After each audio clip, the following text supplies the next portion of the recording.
Hello everyone, welcome back to Binary Corner. And today in this video, I will be talking about the difference between the Spring Boot and Node.js service. So recently, I was learning about Spring Boot and its technologies, and I was very curious about the Spring Boot architecture and how it's running in the Java system. I will be giving an example of what I mean by running in a Spring Boot system and running in a Node.js system. So I'll be taking you with a small demo on how the systems behave in different condition. So on the left we have Spring Boot, which runs on the Java, and on the right we have Node.js, which we all know that it runs on JavaScript, right? But during the learning, I was very curious what is the main difference and how can we see visually, right? How can we see it visually, the difference between both of them, right? Whereas JavaScript is very easy to use by front-end developers also, and it's been quite popular recently. And this tech stack on Mern and Next.js and all these technologies are using JavaScript engine.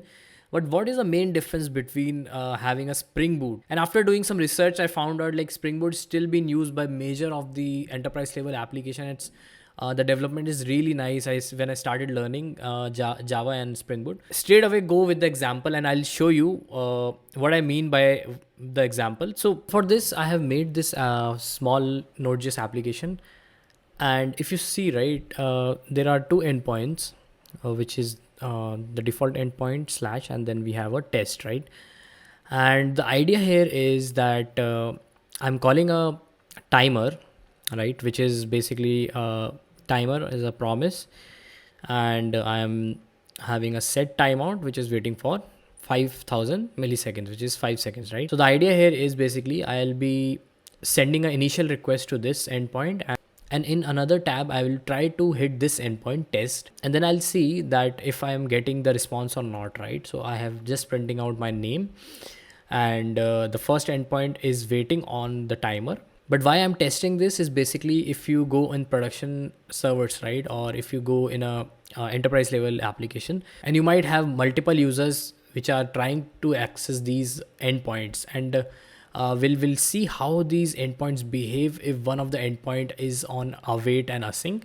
But let's go over and let's try to spin up this server. So I'll do is I just restart the server. So I'll do clear and do npm run dev, and let's try the first endpoint. So I'll go to this endpoint and I will try to hit this, right? And you will see it will take some time to execute this because we are awaiting on the timer, and you will see after 5 seconds it will return as with the node, right, with the message node. So let me do one thing. Let me increase the timer, and let's try the another endpoint, which is test. And if I go and hit this test, right, so you will see it returns me with the name, right, with my name. But what happens if I execute this, and meanwhile this timer is going on, and if I try to execute this, right? So let's execute, and you will see that nothing changed, right? And if I execute this, you might be thinking that it should await, right? Why the call is instant? No matter how long the call is taking, this is instant, right? See, if I'm refreshing this, I'm just pressing command R, refreshing it multiple times, and I'm getting instant response. But how this is happening? And if you don't know, JavaScript is basically a single threaded language, right? So this is a single threaded language, but how can it execute multiple requests at once, right? How can we execute multiple requests? If we are awaiting on one, then how can we execute this another endpoint, right? So basically what happens is, since we are making it in a promise, right, when you return a promise, right, so basically when you're awaiting on a promise, actually what ends up happening is the promise gets saved in a something called callback. So we are basically sending this callback which gets saved in a queue, right? And we call that queue as a callback queue. And what ends up happening, JavaScript is still a single threaded. It ignores this and starts serving the other endpoint, which is in our case is the test. But if we make this as a sequential call, then this call will block, right? So let me demonstrate you how I'm gonna do that. So in order to do that, what I'll do is instead of returning this timer, I will not return this timer. Now what I will do is I'll make a sequential call, and what I will do is just paste this code, which is basically doing a lot of computation. And the time complexity is basically n square, right? And we have the value of n is basically 10,000, right? So what I will do is just return this num, right? And what you will see, it is a very highly intense CPU task. And now what I'll do is comment out this timer and call this timer and get the value in a const, and I will return this value in a response, right? And you might have guessed what will end up happening is if I try to run this, right? And now I'm not calling anything with a timer. It's purely what's happening with this code, right? So the loop is keep on executing. And now if I try to go and hit this, now you will see our endpoint is blocked, right? This is because our single threaded language, which is JavaScript, is busy in executing this, right? And you might say, well, initially we were using promise, right? So what if we try to wrap this up in a promise, right? So let me show you what will happen and why this call will still block, right? So if we try to execute this, and if I return a response and wrap with a promise, right? So now let's see what will end up happening, right? So now what I'm doing is I'm returning a promise, and I am returning a number inside this, right? And basically I need to await now, right? So I will await this, and now you will say it won't block, right? Because we have wrapped it up in a promise, and promises, I told you, is a callback. Now let's test it out, right? Will that block or not? So what I'll do is try to run this. So I'm running it. Now you will see it's loading. But now if I try to load this, it's still blocking, right? I'll make sure that the server is restarted. So I'll restart the server again, and I'll try to demonstrate you this again, right? See? But why this is happening? So you might be thinking, is promise not working at all? See, what is end up happening is it's going inside the promise, but our event loop is still busy in executing this task. Whether you have moved it in a promise or not, it's still busy in computing this task in a very high time complexity. And that's where JavaScript lags behind. So if you see, right, like how this code execute in JavaScript is basically, let's suppose this is a task. So it sits in a call stack. And what happens is, this is an event loop, right? And in this case, our event loop is busy in calculating the time complexity task, right?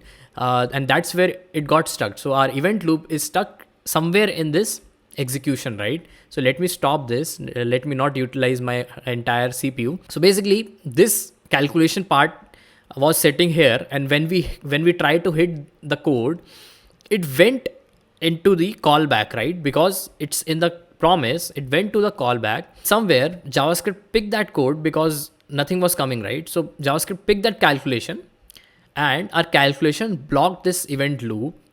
And when our user is trying to access another endpoint, right? So when our user try to access some other endpoint, which is in our case a test, which is a straightforward endpoint, what ends up happening is it got in a call stack queue, but the event loop is still busy, right? And we can't execute this because it's a single threaded language, right?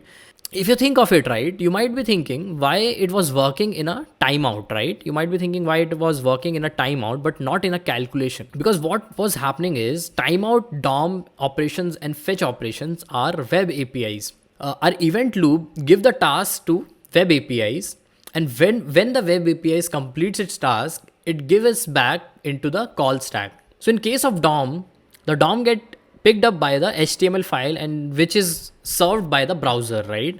In case of fetch, the execution happens in a network layer, right? So again, our browser is relying on this request, right?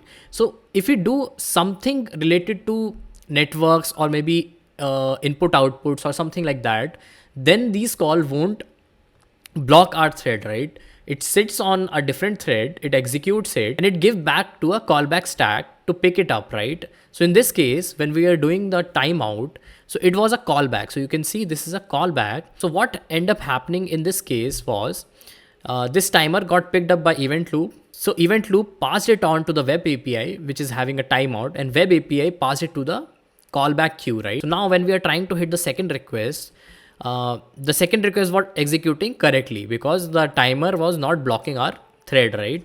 And it served to the client, and now the event loop can pick the timer callback and then execute to the user, right? So the conclusion is, if we are doing a computational task, no matter how we are wrapping it on a promise or anything, we can't execute in a parallel way, right? In a parallel stream, we can't execute it because JavaScript is single threaded, and we need to use something called multi-threading or child thread, which is not that easy in a JavaScript. So let's go to the Spring Boot application. So I made this simple Spring Boot application, which is having a main, which is basically running a Spring Boot application and taking some arguments. And then we have a controller, right? So I'm just doing a bunch of things in a controller. You should use a service for that, but just for demo, I'm just doing that.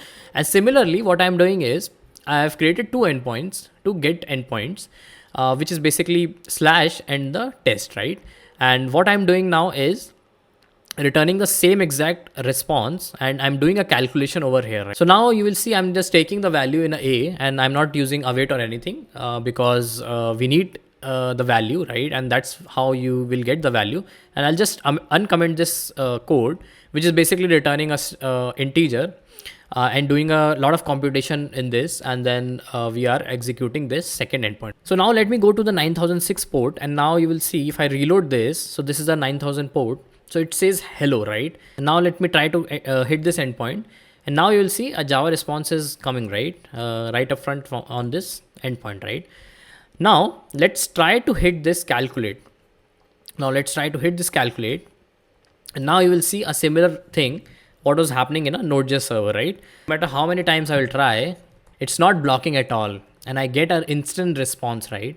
And that's the major difference between a Java application and a JavaScript application, right? So you can see this is still loading. It's still doing the computation, and that is the power of Spring Boot and Java.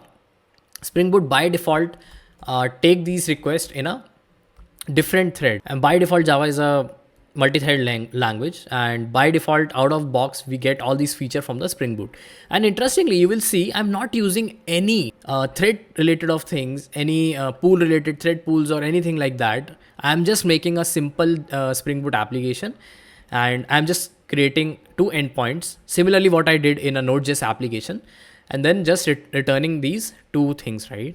And by default it is giving me this kind of response. So if you're doing a very straightforward task, and if you're planning for a server which is very lightweight and you don't have to do a lot of computation, then Node.js will work flawlessly, right?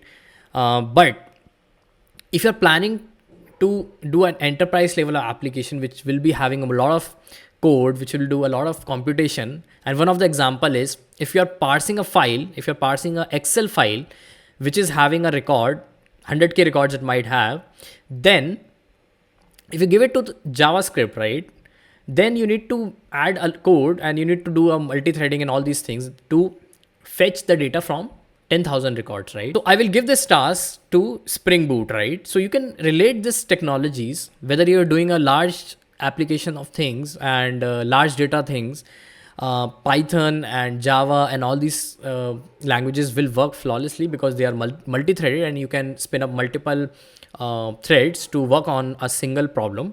Whereas Node.js is a single threaded, and if you're doing a really simple job, which is getting a data from a database, or maybe hitting some endpoints, hitting S3 and returning it back to the user, then Node.js will work flawlessly, right? And the development time will also reduce in JavaScript.